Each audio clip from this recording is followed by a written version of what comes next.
આજના મુખ્ય હેડલાઇન સમાચાર. વસ્ત્રાપુરની લાઇટ સોસાયટીમાં 9 વર્ષીય બાળક પર રોટ વ્હીલર શ્વાનનો હુમલો. માથા અને આંખના ભાગે બચકા ભરી લોહી લુહાણ કરી નાખ્યો. સોસાયટીના બંગલા ઘરઘાટી પિતા કામ કરતા હતા અને પુત્ર બંગલાની બહાર મોબાઈલમાં ગેમ રમવા મશગુલ હતો. ત્યારે અચાનક જ રોટ વ્હીલર શ્વાન માથા અને આંખના ભાગે બચકા ભર્યા.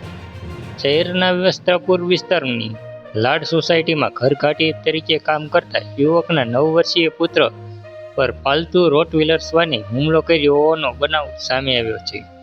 શ્વાનના હુમલામાં ઈજાગ્રસ્ત બાળકને સારવાર અર્થે હોસ્પિટલ ખસેડવામાં આવ્યો છે. બંગલાની બહાર બેસીને મોબાઈલ ગેમ રમતા બાળક પર અચાનક જ શ્વાને હુમલો કર્યો. આ અંગે દિનેશભાઈ નામના વ્યક્તિએ કૂતરાના માલિક અલ્પાબેન રાજપૂત વિરુદ્ધ વસ્ત્રાપુર પોલીસ મથકમાં ફરિયાદ નોંધાવી છે.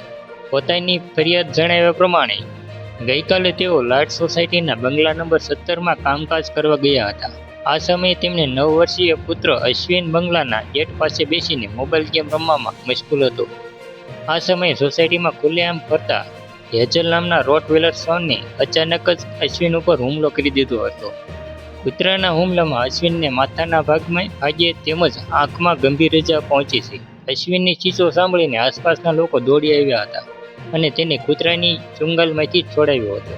જે બાદ અશ્વિનને તાત્કાલિક સારવાર અર્થે વસ્ત્રાપુર તળાવ નજીક આવેલી હોસ્પિટલમાં સારવાર અર્થે ખસેડવામાં આવ્યો હતો, જ્યાં ઊંડા ઘા હોવાથી તબીબોએ ટાંકા લેવા પડ્યા છે.